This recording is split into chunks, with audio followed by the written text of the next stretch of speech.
The Manilow Method podcast is a production by Logan Allen and me, Barry Harris. And now, let's start the show.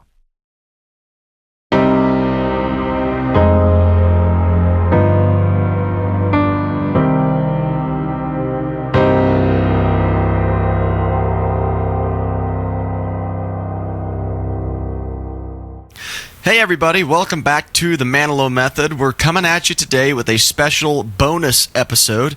We do the album discussions as part of the regular season, but there's tours and promotions and TV specials, TV appearances. There's all sorts of stuff that we need to talk about related to these albums, but if we put them all with the album discussions, you'd be sitting with us for 8 or 9 hours. So we want to do these little bonus episodes to talk about all of those special things related to the tour. So today we are going to be talking about something related to 1996's Summer of 78 album. Barry, what are we talking about? We are talking today about A&E Live by Request. Absolutely. It was filmed in New York on December 5th, 1996, and it was a live television special. And as the title suggests, Live by Request, people would call in and request the songs. And this is a very interesting concept, and I don't know if they don't do this nowadays anymore, do they?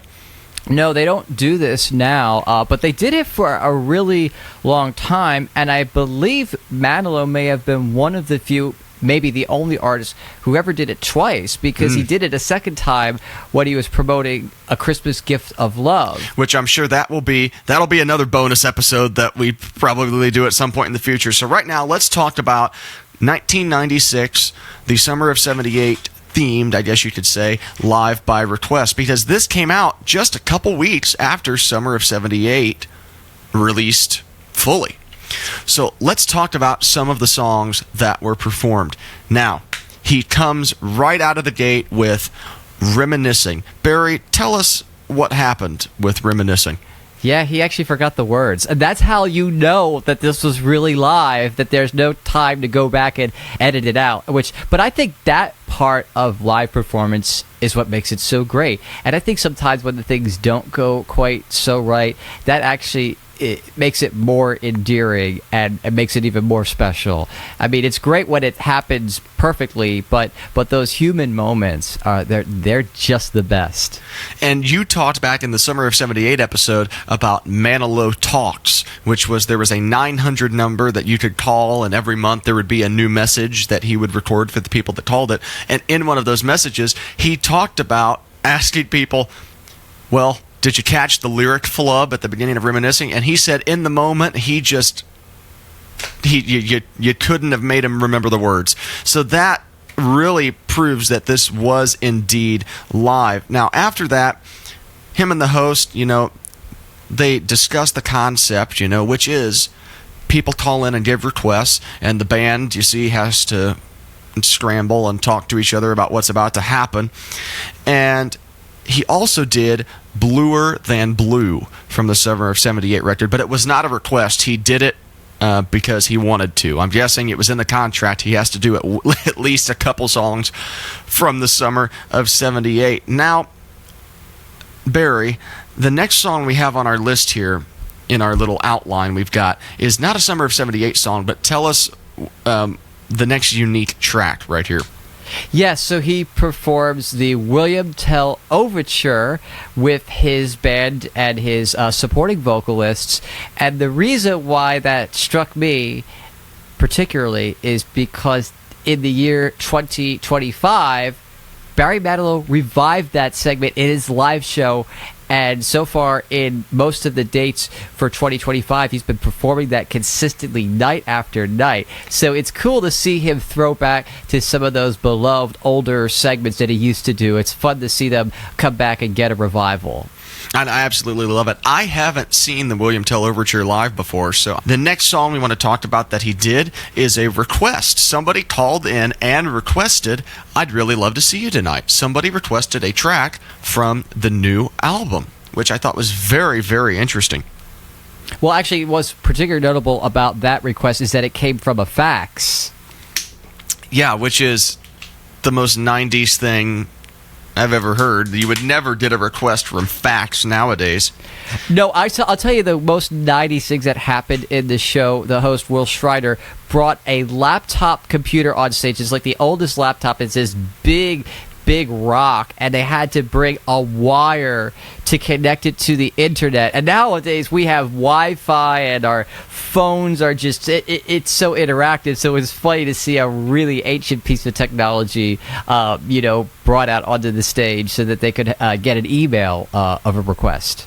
Exactly. And we have it here in our notes that Manilow himself said that they had never performed this song for anybody at this point, and they played the ballad version of it. The Tony Moran version didn't exist at that point. Which later down the line, obviously, when he would do it in concert, he would kind of start it at the piano and they would amp it up. But yeah, this was, according to him, the first time they played it live, and they did the ballad version. Okay, the next song that is important for us to discuss is Baby, It's Cold Outside. This was recorded in December 1996, so obviously Christmas time. But the reason that it is important is because Manilow sang it with Deborah Byrd. Yes, Deborah Byrd, just one of the greatest cast members that Barry Manilow has had over the years. She was there at the very beginning and for many notable years during the Live on Broadway era and the Greatest Hits tour, and she was always such a special part of the show. I think all of us miss her every single day. So whenever she comes up on any archival video or concert, it always brings a smile to our face to see her. And the interaction that she has with Manilow is just so enduring. It's just so hilarious, and their banter is so funny. It's laugh out loud riot when you're watching this and watching them banter. Sometimes they got a little suggestive sometimes, but it made it even funnier, and that's what I love. So it was a very lighthearted, uplifting part of the show. Absolutely. Anytime something with Deborah comes up, I always make it a point to watch it all the way through. The next song is unique in a way because it was a request from Manilow himself. He requested that the band do a song, and the song that they did was the encore favorite for Manilow nowadays, Forever and a Day. It's such a beautiful song. It's such an awesome way to cap off a concert. It didn't cap off this TV special because this was in the first couple years of its performance, and we'll talk a little later or in another bonus episode or something about when it's been performed and how it came about. But the last song we're going to talk about is the song that capped off the special, I do believe, or almost capped off the special, I Write the Songs, which was the most requested song on the special, which I think comes as a surprise to nobody. It's one of his most popular songs. So, Barry, please give us some closing thoughts about the Live by Request special from 1996. Yeah, I forgot to make mention of the most humble brag that I can think of. I watched this live when it happened, and I actually remember dialing the number to see if I could get through it. I just remember being very busy. Like I think there was like a lot of busy signals. I don't remember if we actually ever got through to anybody. So I'm sure everybody was jamming the phone lines.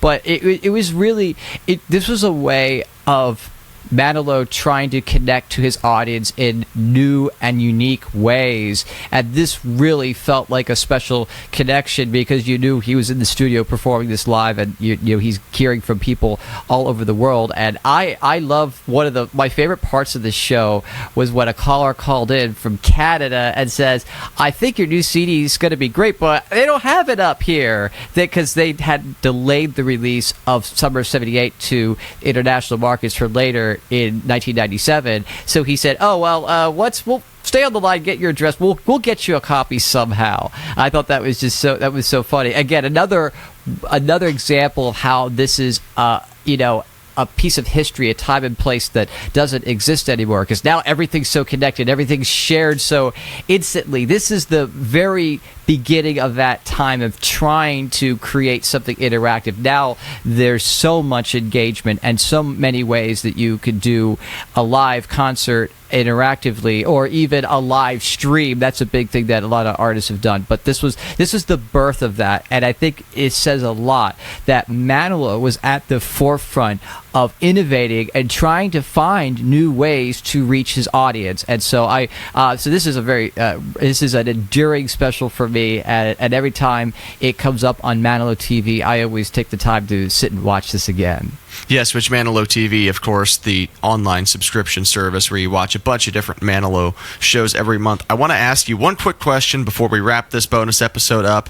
You said you tried to call in back when this was live. Do you remember what song you were going to request? You know, I think I was trying to ask for "I Am Your Child" because, like, when I was a young kid, I really loved that song. In fact, my family told me that that was the first song that I ever sang. They told me one time I was sitting in the car, and I was maybe 2 or 3 years old. They had the Barry Manilow 1 CD playing, and just spontaneously I started to sing "I Am Your Child," and they're just like, wait, what? Wow. So, wow. So that song is very special for me, and it was very special for me when I was a kid. So I think I was wanting to ask for that, but it happened really early on in the show. I remember. It did. Yeah, yes. It happened very early on, but I believe that was the one I really wanted to hear. So yeah, if you want to watch shows like this or everything, we highly recommend you check out Manilow TV. Just go to manilow.tv. We're not sponsored. I just want to give it a plug because I think it's awesome. Yeah, it's the best $10 a month you're ever going to spend. Yeah, it really is awesome. I watch multiple shows a month. I wish I had time to watch all 19 a month, but it is so much fun and it's so worth it because they post a new concert every month that's never been seen before. Well, we hope you enjoyed this special little random bonus episode talking about a TV special from the 90s. It's very random, but we have to talk about it all because that's what we do here on the Manilow Method, the complete guide to the music and legacy of Barry Manilow. I'm Logan Allen, co-host Barry Harris. Thank you for joining us. Find us on social media at The Manilow Method. Email us at themanilowmethod@gmail.com. Any Barry Manilow stories or ideas or anything that you have been impacted by through the music of Barry Manilow, we'd love to hear from you. So please reach out to us and stay tuned for new content on the way very soon. We'll see you next time.